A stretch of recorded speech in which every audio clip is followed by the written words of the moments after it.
Sebetulnya ini tahun ke-6 Pak Jokowi. Karena wakil presidennya kan antara ada dan tiada. Ya, tahun ke-6 lah. Tahun ke-6 ini sebelumnya memang ekonomi sudah melambat, sudah merosot. Kena COVID makin anjlok lagi. Nilainya berapa? Nilai itu kan kalau ada persoalan, mampu nggak menyelesaikan masalah dengan cepat dan efektif. Nah, kalau kita lihat kemampuannya untuk menyelesaikan masalah ekonomi sangat rendah. Yang ada, anggaran krisis makin lama makin besar, tapi manfaatnya buat rakyat yang terasa sedikit. Masalah hukum banyak sekali, ya, Kejaksaan Agung dibakar, itu nyaris nggak ada di seluruh dunia. Kejaksaan Agung dibakar, bahkan Al-Kafon aja nggak segila gitu. Anti korupsi juga KPK sudah lebih lumpuh, dan rakyat hidupnya makin susah. Jadi kalau dikasih nilainya berapa, ya kalau saya dosen apa adanya aja, nilainya 4 lah. Ya itu juga udah kebayaan saya. Ya kan, harusnya nilainya 3 nih. Karena masalah itu biasa dalam hidup. Yang penting ada kemajuan nggak? Ada harapan nggak bahwa ini bakal lebih baik gitu. Nah, hari ini kalau ditanya rakyat biasa, mereka nggak tahu sampai kapan ini, apa yang akan terjadi, apa yang telah dilakukan pemerintah yang terasa oleh rakyat. Ya, makanya nilai saya mohon maaf, 3, saya tambahin 1 lah supaya kelihatan agak bias sedikit, jadi 4 gitu.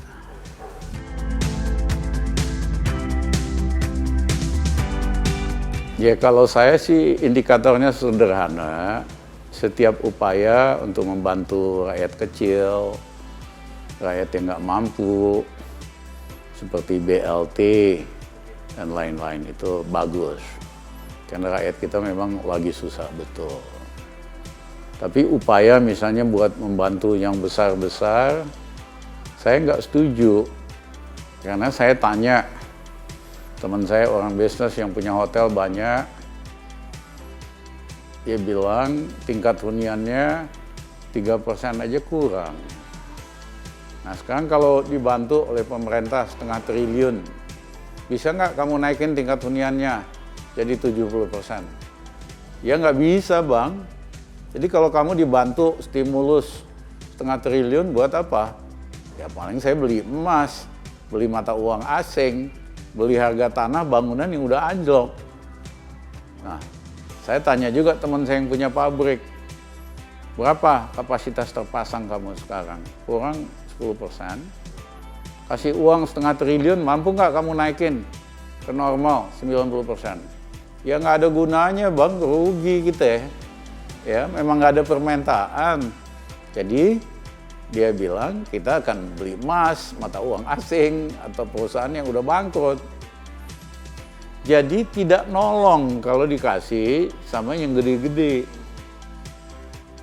Yang penting itu justru yang kecil, menengah. Karena mereka itu yang membuat ada permintaan. Ya, dan kalau ada permintaan, otomatis nanti industri hidup gitu loh, mulai hidup lagi. Tapi kalau permintaannya aja kagak ada. Nah permintaan nggak ada itu karena daya beli rakyat memang udah kepukul sekali karena krisis ini. Tapi yang juga penting karena tambahan kredit dari Januari sampai Oktober ini hanya 3%. Tahun 2019 hanya 6%. Kalau ekonomi normal, pertambahan kredit itu 15-18%. Jadi 3% ini kecil banget, super kecil. Artinya nggak ada banyak uang beredar di masyarakat. Kenapa bisa demikian? Itu akibat Indonesia sudah masuk debt trap, perangkap hutang. Utangnya udah terlalu besar, sehingga untuk membayar bunganya saja harus minjem, yang terjadi hari ini, atau istilahnya primary balance-nya negatif. Yang kedua, setiap kali dia nerbitin surat utang untuk bisa bayar utang, dia nyedot likuiditas dari masyarakat. Karena bunganya 2% lebih mahal dari deposito. Dan dijamin 100%. Kalau di bank kan yang dijamin hanya 2 triliun per nasabah per bank. Kalau beli surat utang negara, mau 1 triliun, 3 triliun, 100% dijamin. Itulah yang menyebabkan setiap pemerintah nerbitin surat utang negara, pindah nih sepertiga dari likuiditas dana ke SUN. Akibatnya di masyarakat itu nyaris nggak ada uang yang beredar. Hanya 3% tambahannya. Inilah yang memukul daya beli. Jadi kalau mau perbaiki ekonomi Indonesia, pompa dulu daya beli yang menengah bawah. Ya, yang kedua, naikin likuiditas di dalam ekonomi. Tidak dengan cara nyedot terus-menerus untuk bayar hutang. Ada caranya. Ya, misalnya waktu saya Menko zaman Gus Dur, kami masuk pertumbuhan ekonomi hanya minus 3%. 21 bulan kita naikin menjadi 4,5%, total 77,5%. Caranya kita pompa daya beli, kami naikkan gaji pegawai negeri, ABRI, sipil, dan pensiunan 125%. Belum pernah terjadi dalam sejarah Indonesia. Dalam 24 bulan. Akibatnya pegawai negeri ini punya daya beli, sektor retail hidup lagi. Kemudian kami hapuskan hutang dari kredit usaha tani. Kredit usaha tani zaman Habibie, banyak yang macet. Petani diuber, tanahnya hanya setengah hektar, 3/4 hektar, hutangnya hanya 4 juta, diuber mulai oleh camat, oleh polisi, tanahnya mau disita. Akhirnya saya datang ke Gus Dur, Gus, kita udah gila apa? Seandainya kita sita semua nih tanah jadi tanah negara, kita mau ngapain? Gus Dur bilang bener juga. Gimana caranya? Udah kita hapusin aja utangnya 26 triliun. Bunga berbunga. Loh, itu kan melanggar hukum. Nggak boleh hapusin utang segitu gede. Saya bilang, saya yang tanda tangan, saya yang tanggung jawab. Kalau ada apa-apa, tangkap aja Rizal Ramli. Ya, istilahnya pemimpin tuh harus pasang badan. Toh saya nggak dapat keuntungan apa-apa dari situ. Nah, kita hapuskan 26 triliun, petani jadi semangat lagi buat nanem. Ya, nggak takut dia. Nah, yang kedua, pada saat yang bersamaan, kita naikin harga floor price gabah. Jadi kalau dia panen, dia lebih untung, jadi lebih semangat lagi. Sehingga tahun itu, pertanian kita itu bumper year namanya, tahun panen bagus. Ya, petaninya senang, happy, makanya kita nggak import selama pemerintahan Gus Dur, nggak ada import beras dan import pangan. Ya, ini sederhana, tapi pemerintah ini gini aja kagak dilakuin. Nah, yang ketiga adalah usaha kecil macet semua, kebanyakan masuk kategori 5. Saya definisikan kecil itu kalau ada pengusaha minjem maksimum 1 miliar di bank. Saya panggil direksi bank-bank. Saya tanya, banyak nggak yang kena macet total kategori 5? Ya hampir semuanya macet, Pak. Kalau kita ubah kredit macet ini butuh waktu berapa lama? Mereka bilang setahun, Pak. Biar kata 1 miliar harus ada keputusan pengadilan. Belum collectingnya dan sebagainya. Uang baliknya berapa? Maksimum 20%, Pak. Oh, saya nggak suka, saya mau terobosan. Caranya kita kasih diskon semua pengusaha kecil 50%, 500 juta. Tapi yang 500 jutanya harus dibayar tunai dalam waktu 3 bulan. Apa yang terjadi? Pengusaha kecil ini jual mobilnya, jual tanahnya di mana, minjem sama tetangganya. Kapan lagi dia dapat diskon 50%? Jadi dia bayar tunainya. Ternyata total Mandiri bilang di rootnya, Pak, kami terima 1,5 triliun tunai. BRI 1 triliun, total semua bank 7 triliun. Banknya seneng karena ada uang tunai baru masuk, bisa mulai minjemin lagi. Pengusahanya seneng, dapat 500 juta potongan. Yang kedua, dia kembali lagi dari kategori macet total ke normal. Dari kategori 5 ke kategori 1. Bisa minjem, bisa bisnis lagi. Nah, ini kan terobosan. Sama juga, saya bisa ditangkap saya karena kasih diskon 50%. Nggak ada peraturan ya kan. Ya, tapi saya pasang badan, tangkap aja Rizal Ramli. Gue dapat untung aja kagak dari beginian.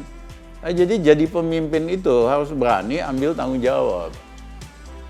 Hari ini, ya kan, Undang-Undang Nomor 2 tahun 2020, sejumlah pejabat negara itu kebal hukum. Walaupun merugikan negara, dia lolos gitu. Tapi yang tanda tangan kan direksi bank, dirjen. Ya, mereka bilang, Pak Ramli, bos-bos sih enak, mau ngapain aja dia mah nggak kena hukum. Kita kalau salah-salah kita masuk penjara. Ya kita mah slow-slow aja deh gitu loh. Nah, yang ketiga waktu itu, sektor real estate ini yang paling banyak menciptakan pekerjaan. Itu tahun 2000. Saya restrukturisasi. Semua pada waktu itu perusahaan real estate nyangkut di BPN, badan apa? BPN lah waktu itu, iya kan? Aibra gitu kan. Nah, sehingga dia nggak bisa bisnis lagi. Saya turunin bunganya. Dari tadinya tinggi, bunga kreditnya 60%, waktu krisis saya turunin ke normal 15%. Kemudian loan-nya saya stretch. Tadinya 7 tahun, saya jadiin 10 tahun, dan sebagainya. Akibatnya lancar lagi, bisa keluar dari BPPN, bisa mulai lagi real estate-nya.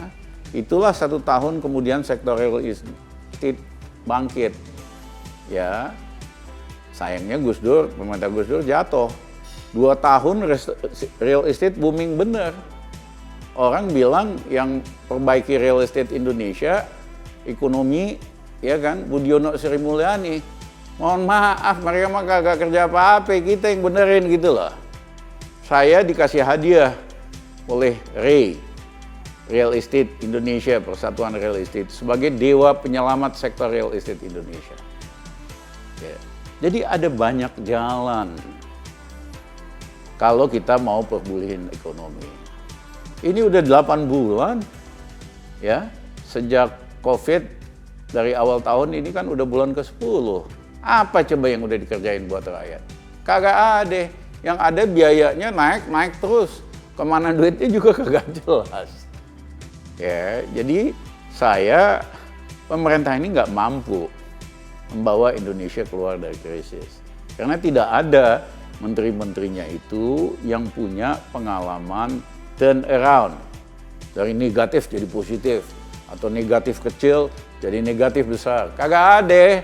Yang ada tuh skandal. Skandal Senturi, skandal ini, itu.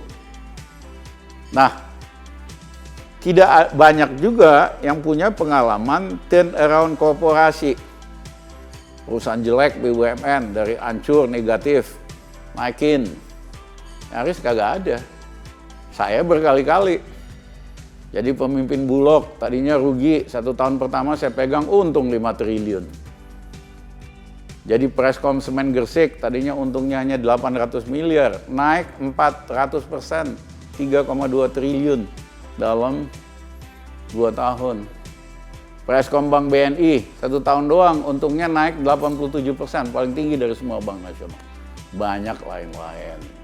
Cuman Rizal Ramli nggak pernah kaya karena cuma dia dapat honor sebagai Preskom doang, ya kan?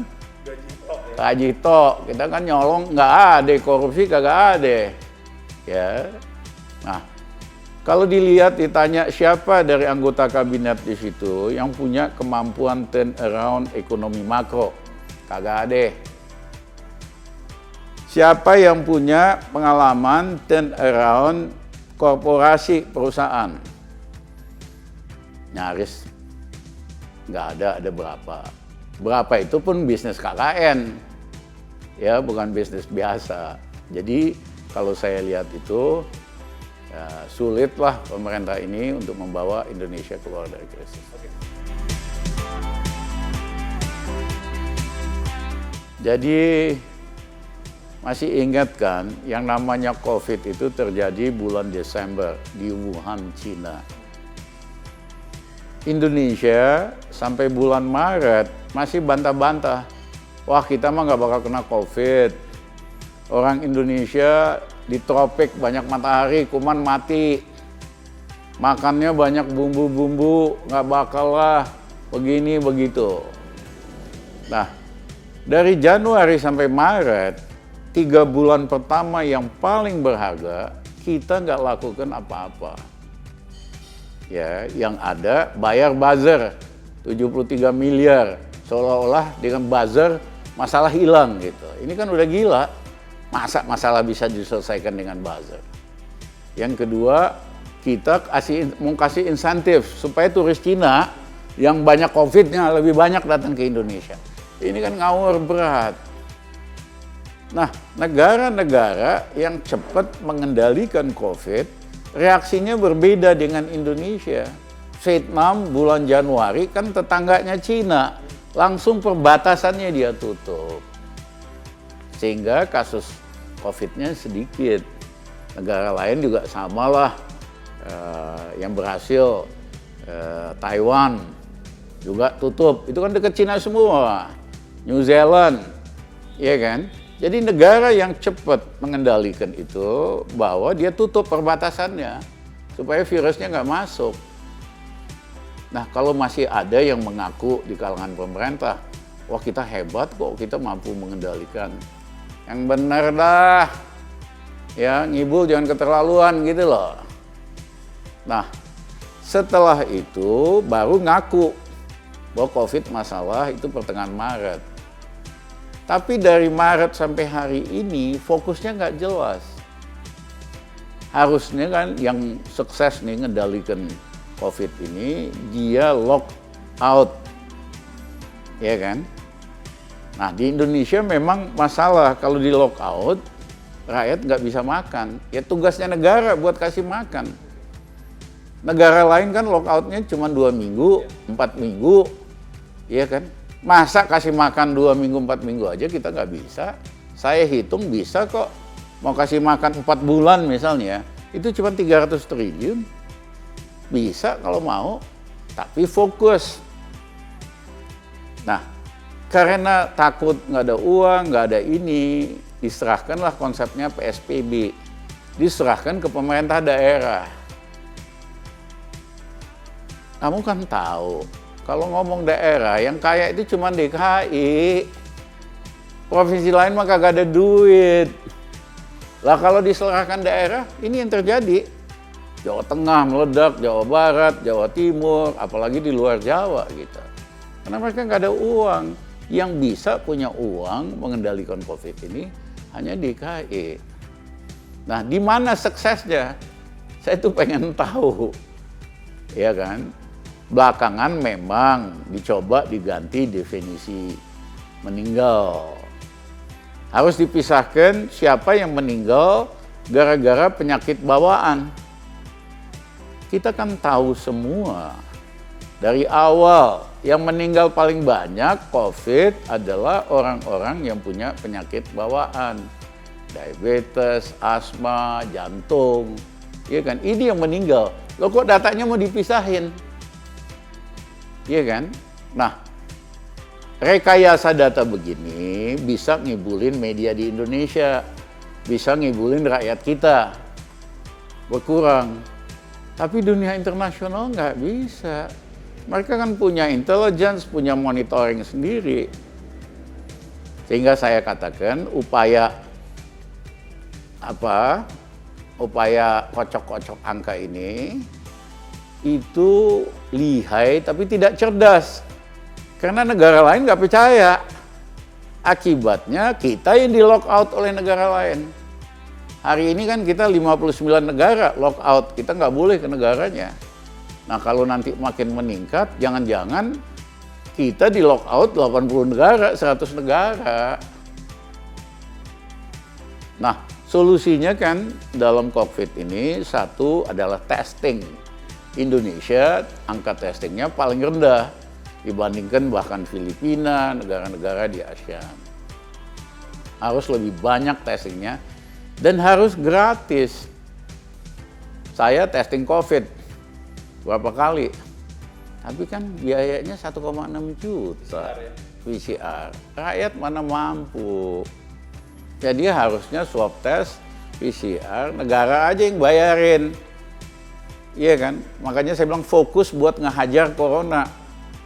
Saya hitung waktu itu budgetnya 300 triliun cukup. Testing digratisin. Iya kan? Nah yang kedua, tentu dokter-dokter harus dikasih insentif yang benar. Dan perawat. Ternyata dokter yang dijanjiin dapat insentif ini itu baru sebagian yang dapat. Jumlahnya pun kecil. Ya, padahal mereka di front line. Nah yang ketiga adalah monitoring. Seandainya ada satu orang positif COVID, ya kan, kalau di negara lain, maksud saya di Korea, di Singapura, di Malaysia, dia kemana aja udah ketahuan. Ya kan, berinteraksi dengan siapa ada, jadi bisa di-trace. Ya, orang yang COVID ini pindah ke sini-sini, ya, dia langsung nggak boleh. Pada dasarnya diisolasi gitu lah. Begitu dia bergerak bisa dimonitor di handphone, di aplikasi, ya kan? Ternyata dia udah ngider-ngider nih, langsung dikasih peringatan lewat handphone. Kamu jangan ngider-ngider, di rumah aja, ya kan? Kasih makan lah sama negara. Nah kita kan nggak ada upaya begini. Yang ada ngadu-ngadu galak-galakan, ya kan? Stop orang, kasih denda, kan nggak efektif. Jadi yang efektif itu adalah testing yang besar. Yang kedua adalah support, ya kan? Kasih insentif sama yang di front line, bidang kesehatan, dokter sama perawat. Yang ketiga, monitoring dan mapping. Lewat apps lah, kan sekarang udah ada. Jadi bisa ketahuan gitu lah.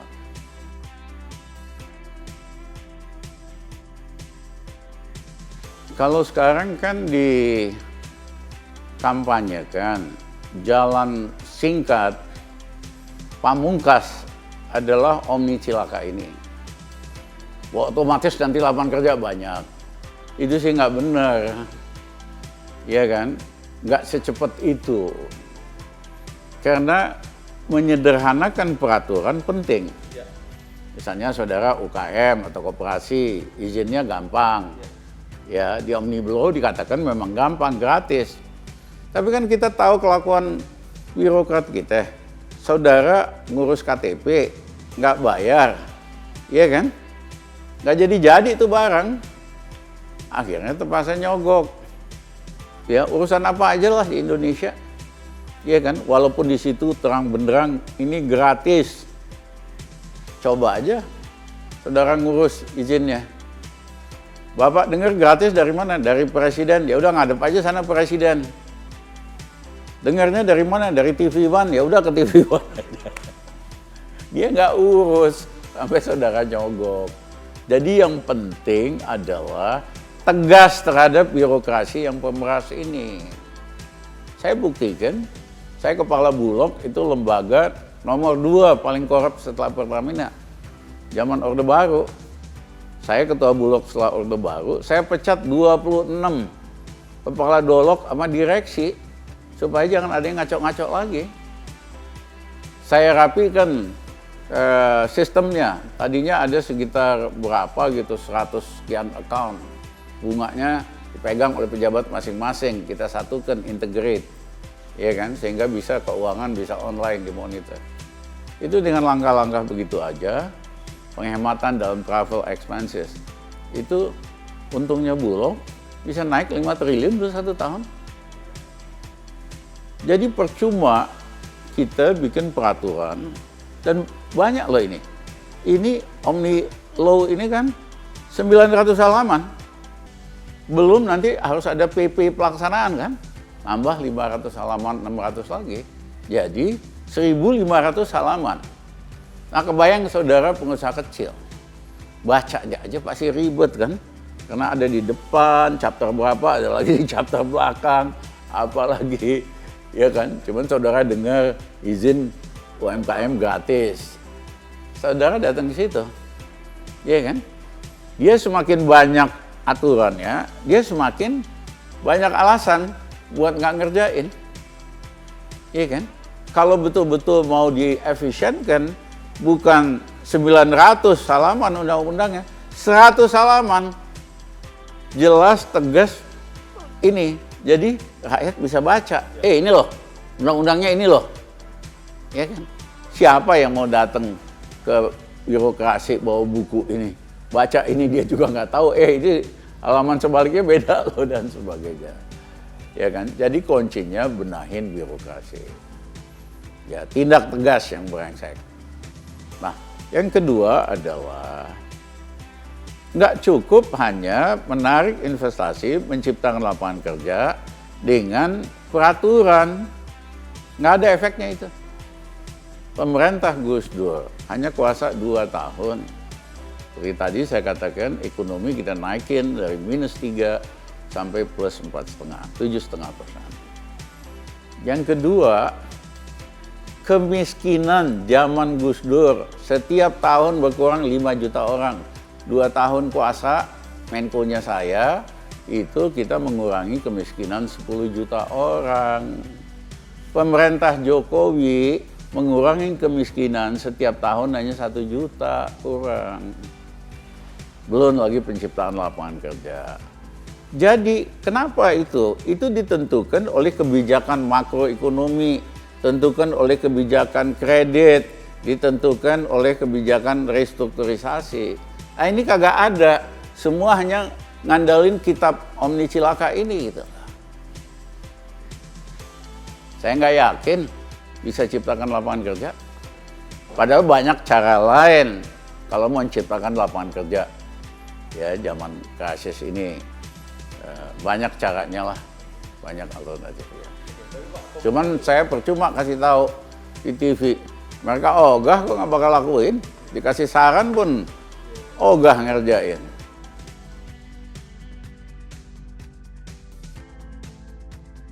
Misalnya kartu kerja, prakerja.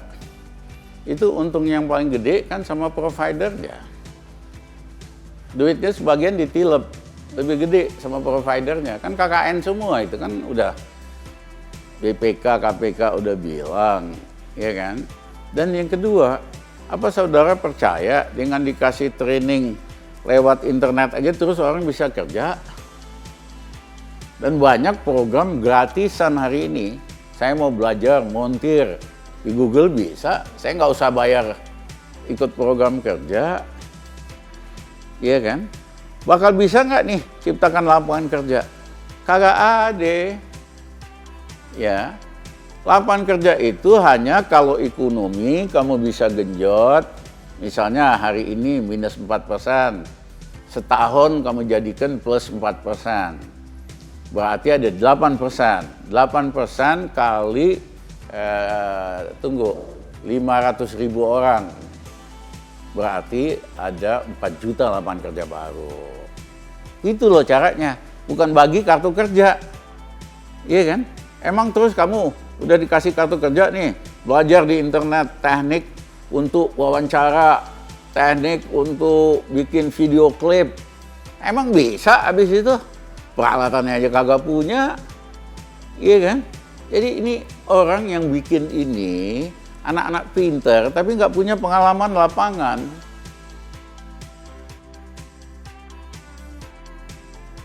Saya emang ngitungnya mah sederhana. Tadinya kan ekonomi kita 5%. Kalau turun -4, berarti 9%. Minus. Berarti bakal berkurang di sektor informal sekitar 4,5 juta orang. Di sektor informal bisa 2 kalinya yang nganggur. Ya, jadi itu 4,5 juta, let's say, ya kan, 9 juta lagi, bisa-bisa 15 juta orang yang makin nganggur. Nah, ini kita penggebuk Omni ini, mampu nggak cipta kerja kita? Nggak bakal. Sederhana, buat menciptakan lapangan kerja, lu genjot pertumbuhan ekonomi. Harus ada kebijakan makroekonomiknya, supaya uang beredar lebih banyak di masyarakat. Yang kedua, harus ada sektoral policy-nya. Sektor apa yang mengenjot buat ciptaan lapangan kerja? Bukan dengan kita penggebuk nyamuk ini.